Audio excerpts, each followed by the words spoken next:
Hello everyone and welcome back to the channel. In the past few sessions, we have learned a lot about modules and the ways we can use modules for our automation. But what if we want to create our own Ansible modules? So can we do that? Let's see if that's a possibility. But before moving forward, please listen to this important message.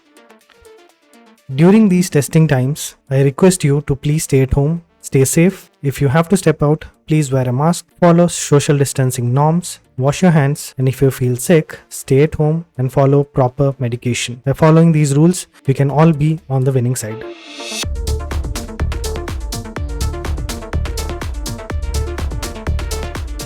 So when we wrote a playbook previously, we made use of the existing modules and parameters to execute the operation. That is what we used to make our automation better. So let's understand, or let's try and understand this playbook, and let's clarify these terms. So the first one is -name, set up Nginx server on my server list. So this is our name string. The second point, host : my servers. So this is the host group that makes it a pattern as well. So this is the host group, and within all the host group, all the hosts that are present on those machines that are available as a part of that host group. The third one is become : true. As I said, it is used for elevating privileges. You can use become as true or yes. And the fourth one, task. Next, we actually are defining the task using this task parameter. And after that, we have -name, and then we have the Ansible module, that is command. Here, the command module helps you to execute commands on the shell prompt or as well as on the Windows PowerShell. But we use win_command, that's a separate thing. But that is basically the operation that the command module does for us. But along with that, it takes the task keyword, that is basically our arguments. The next thing that we have done is we have given the parameter as well, that is creates, and we have given the path, that is the path string. So all these, if you see, we are having a collection of statements that are able to execute a certain operation. So this Ansible module that we have here will be used to install applications, execute commands and operations on the host, which are a part of your host group. So that's what we are seeing here. So this is the playbook that we are writing. We are using the command module. And when we try to execute this from our Ansible master onto the host group that we have here, so it gets executed on system A, system B, system C, system D. So that is how it gets propagated. But our main focus for today is, let's suppose if I have a custom requirement to create a specific module, then how to do that. So for that, you need to come to Ansible module development getting started. So this module will provide you all the basic requirements and the prerequisites that you need to create your own Ansible module. So first thing for us is to set up an environment. And for that, I need a Ubuntu machine, and we'll install the dependencies that we have here in the documentation. So let's go ahead and create an Amazon instance for Ubuntu. So this is the Amazon EC2 console. You have launch instances here. Just click on that. You have the Ubuntu server. See, I don't have any problem that you have to do it with Ubuntu. I'm just following the documentation. You can do it in any other operating system as well. So don't think that it can only be done using Ubuntu. You can do it with Red Hat and Amazon Linux too as well. So there is no harm in doing anything in any other operating systems. Just make sure that you follow the protocols and the documentation for you to achieve the same results that we are achieving here. So we have the Amazon server 20.04 LTS version and 64-bit x86 architecture. That's what I'm going to select. Select that, and we'll quickly create an instance.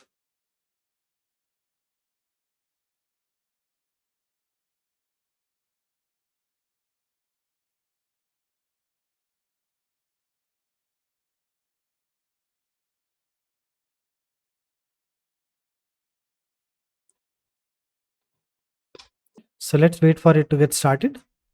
Let's copy this public IPv address and we'll try and connect to that particular instance.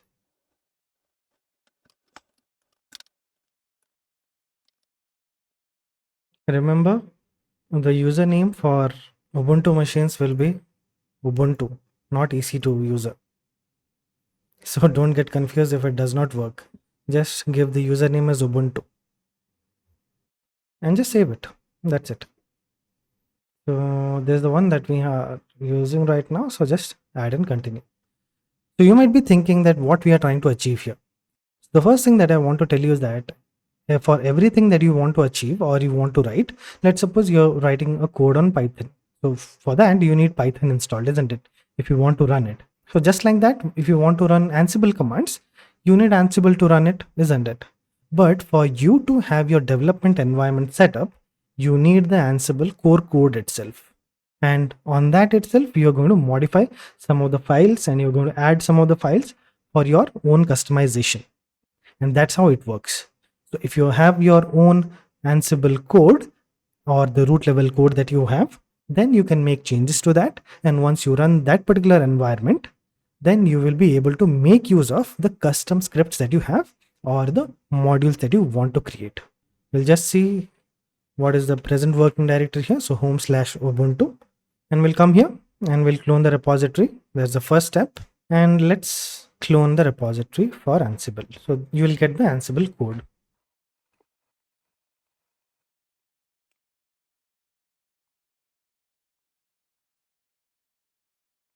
Okay, so now once your Ansible code is cloned, you can just do a ls here. You will see the folder Ansible, and within which you have all the Ansible code that you need to run your own version of Ansible.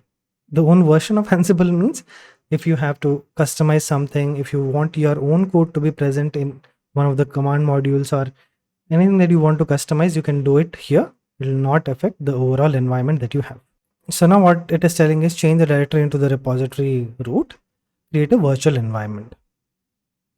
So what I'm going to do, I'm going to do cd Ansible, and here it tells me that I can do it like this. So my main aim is that I want to create, so I'm giving it my venv. So if you have to create virtual environment in Python 3, you can give the command Python 3-m, that's the module name. The module name is venv, and you can give the name of the virtual environment that you want to create, and then just press enter. Okay, so if this doesn't work, then you have to install this.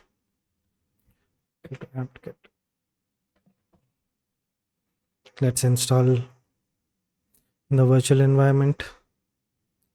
Now once it is done, just try to create this. So if it did not give you any error, then just do a ls here. Inside the Ansible folder, you will see a folder name that is my venv. We'll do ls -al. Yeah, see, this is the one that got created. So you can do a my venv, and you can, if you want to activate it, what you need to do is you can just go inside win, and you will have this activate. You can do /activate, it will activate the virtual environment for you. But let's come back to the documentation part. So what it is telling next is you have to activate the virtual environment and you have to install the requirements.txt that we have here. So for that, what you need to do is, it is telling So what it is saying is you can do .venv/bin/activate. So for us, it is my venv, right? That's it. So once it is activated, you will see a placeholder here for that particular environment, which tells you that your virtual environment is active right now. And within this environment, you can install any packages, and that will be local to that particular virtual environment. It will not affect your overall Python installation. And now what we have to do is we have to install the development requirements. So this is the requirements.txt, and it has a lot of files and it has a lot of modules. So you can check that out. There's the file. You can do a cat here, requirements.txt, and you will see these are the modules that have to be installed here. There's also that. So in order to install this, what you can do, you can just type pip install -r requirements.txt and then just hit enter. But before that, I want to show you something. Like, you can do pip freeze and see there nothing installed here. So this virtual environment does not have any packages installed. So just make sure that you check it ahead of installing it once again.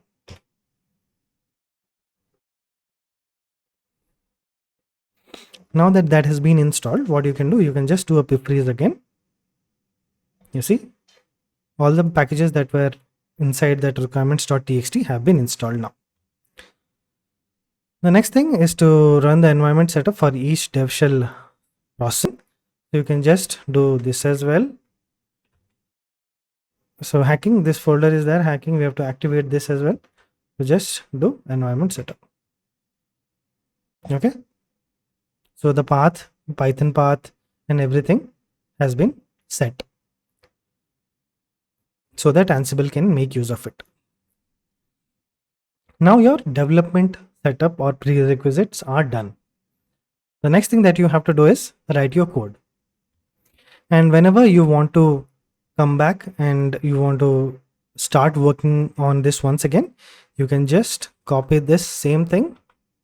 Let's suppose I want to move out. I want to restart this machine. Then I have to come back and start working again on that particular environment, isn't it? So what I can do, I can just, let's suppose I disconnected from this machine.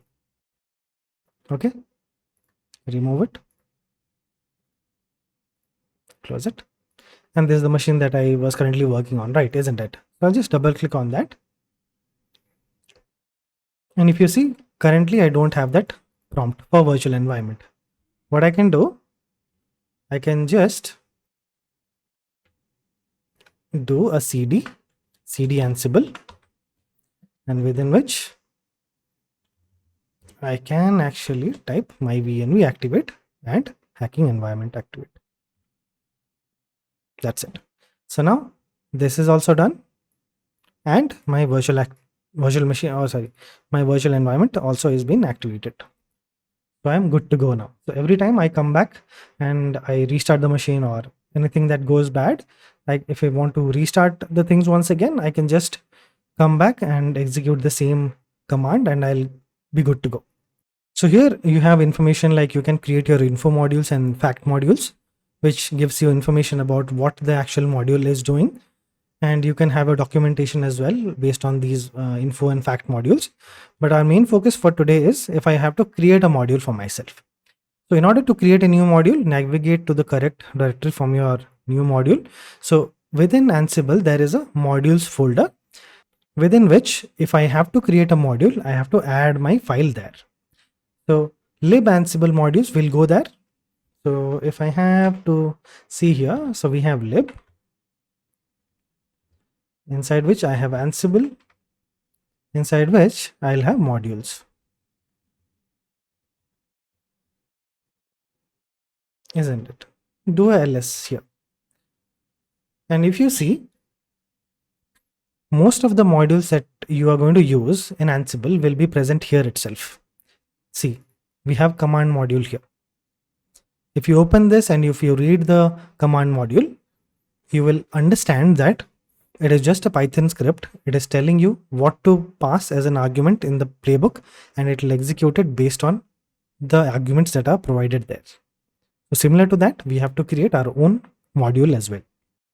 So to create your own new module, you can just type vim my_test module as it is given there. And you have to create a new file here. Ansible already has a predefined format and documentation.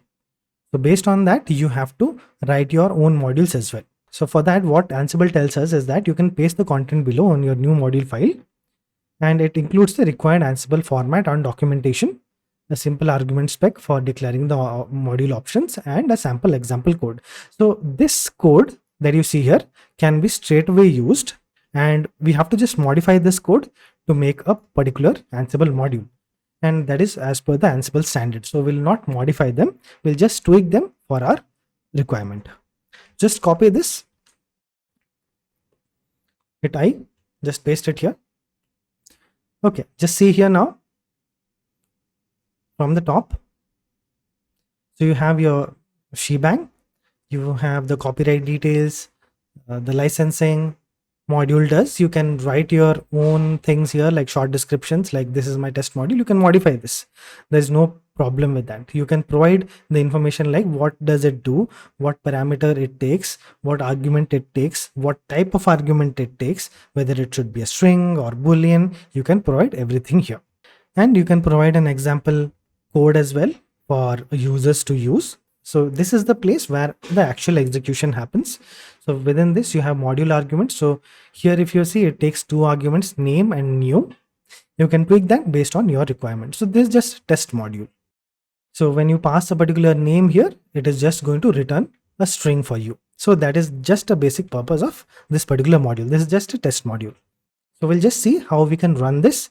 And then once we have executed this properly, we'll see how we can write our own custom module. So you have this file. Now you can just save it by clicking on escape, :wq. And if you do ls here, you'll find your test module also here as well. Where did it go? GHIJ, yeah, so here, mytest.py. What is the next thing that it tells us to do? So if I have to execute my module locally, what I can do is I can create a temp args.json. So there is a temp folder here. So temp, what I can do is I can create a args.json here, args.json, and this will be my input file. So I can just copy this. I can just paste it here. So these are the two things that my test module actually takes, name and new, as I told you. So the name actually is a string that is hello, and new is a boolean that is true. So just save it for now. You can run the module and test it. And the next thing that it is telling is you have to activate it and run the development environment.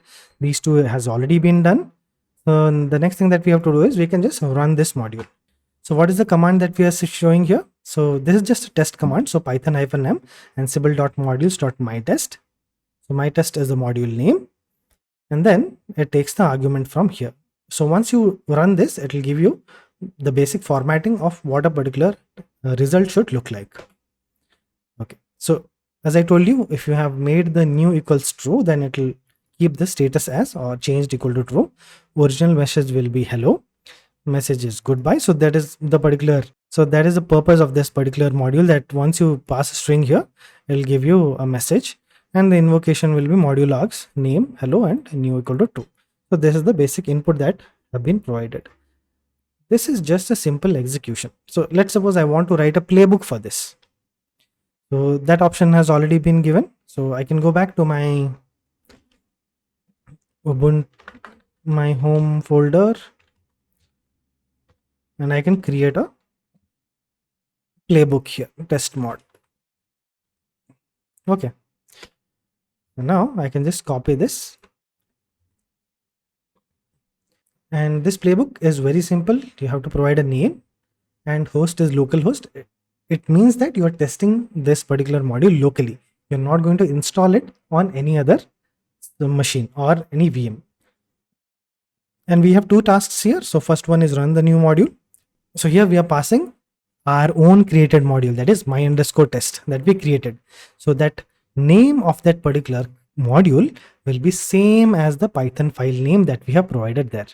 So my_test, and then it takes name as an argument, that is hello, and new equals true.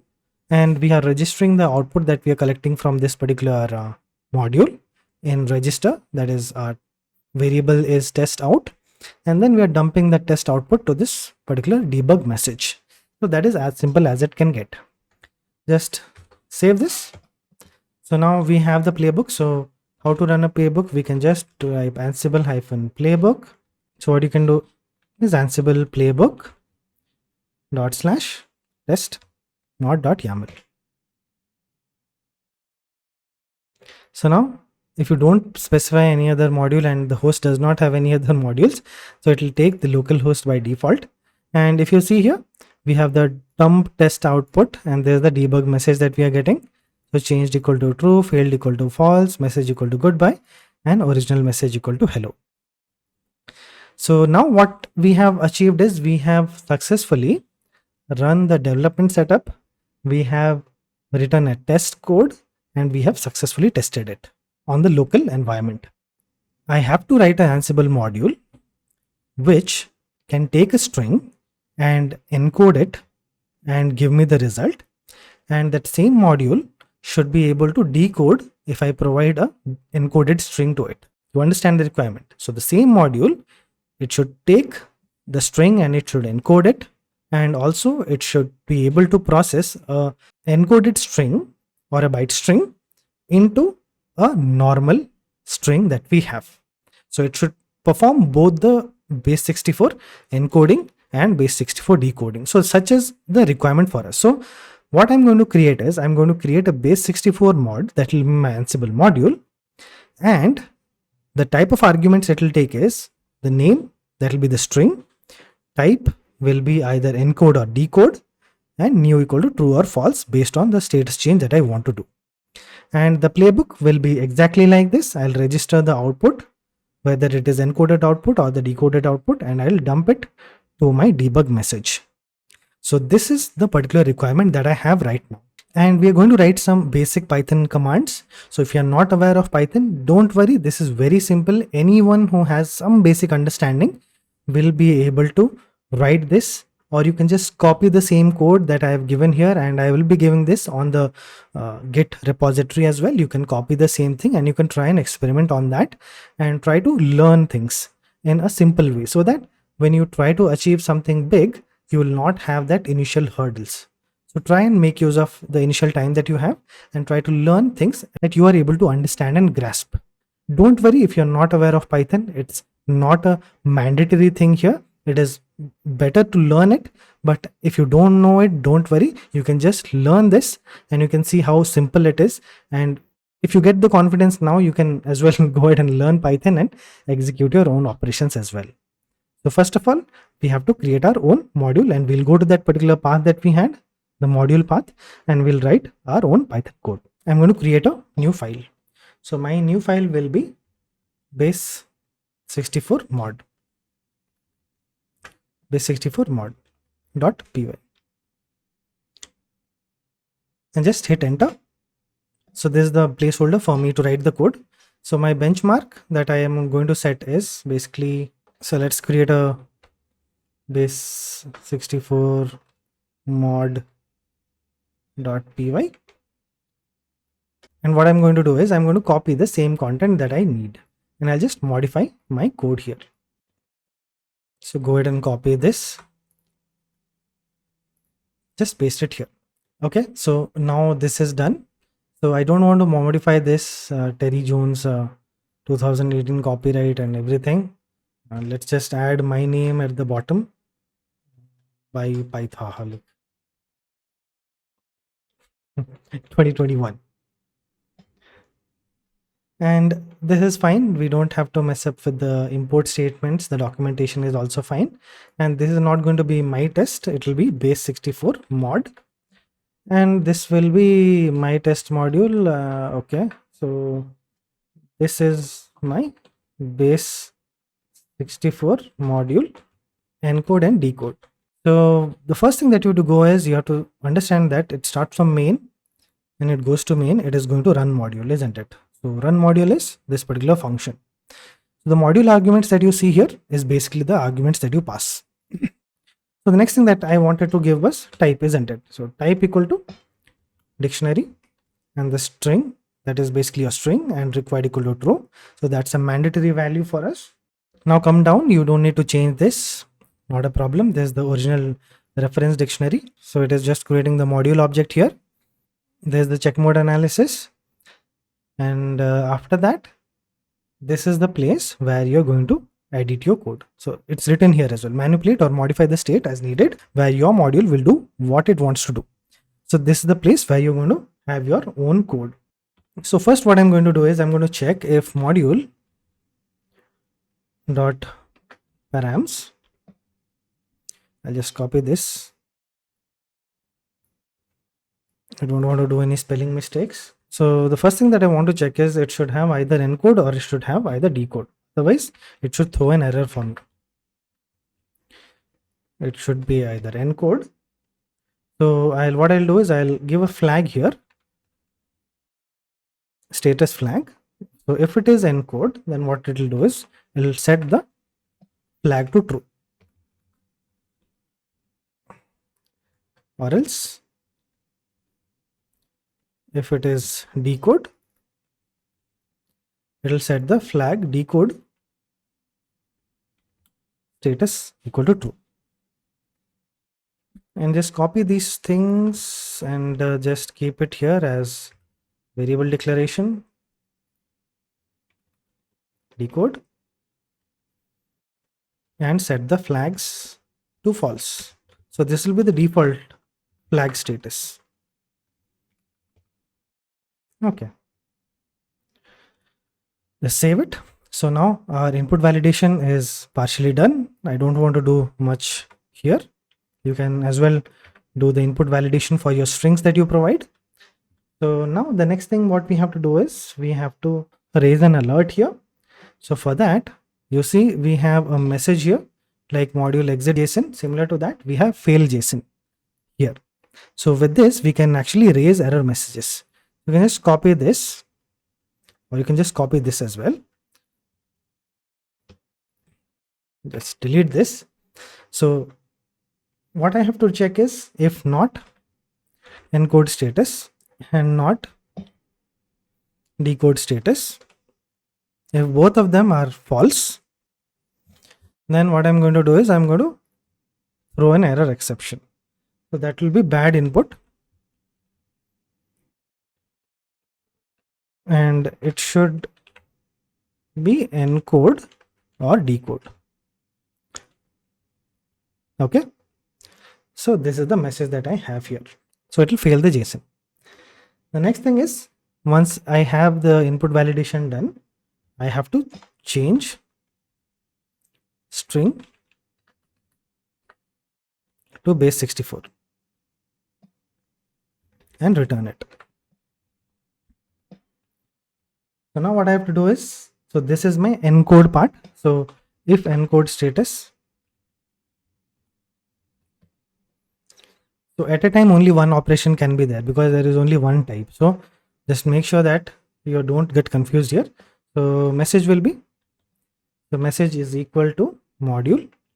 We are going to take the parameter params of, what is the parameter? Name, isn't it? So name is the parameter, and message underscore byte will be message dot encode of ASCII. So I'm going to just format it to the ASCII characters, and then I'll convert this to base 64 encode. So for that, what I need to do, if I need to use encoding, I have to just import this, import base 64 here. So it will be able to use that encoding functionality. So post that, what I can do is base 64 underscore byte underscore string, bytes underscore string is equal to str of, I just want to convert it to str, so base 64 dot base b64 encode. So that is a particular method within that particular base 64 package, message underscore byte. So I'll take this and I'll pass it here, and I'll use the base 64 encode that is present in base 64 that we encode that we just imported right now, and I will store it in a string format here. After that, I have to show it to the user, isn't it? So there is a result JSON which I can make use of. So this is the result JSON here.